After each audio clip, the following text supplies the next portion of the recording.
Hi everyone, in front of me I've got Xiaomi Leica, and let me share with you how to reset network preferences on this device.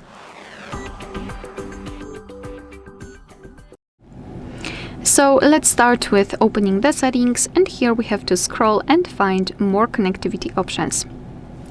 Here we've got the option Reset to Wi-Fi, Mobile Networks and Bluetooth, so just tap on it and tap on Reset Settings. Here, let's draw your pattern pin or password to confirm the whole step, and your device will again ask you whether you want to do it, because this might take several seconds and you will not be able to undo this action, so be aware about that. It is irreversible.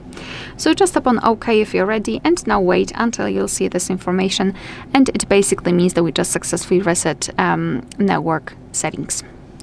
Alright, so that will be all. Thank you so much for watching. Please hit the subscribe button and leave the thumbs up.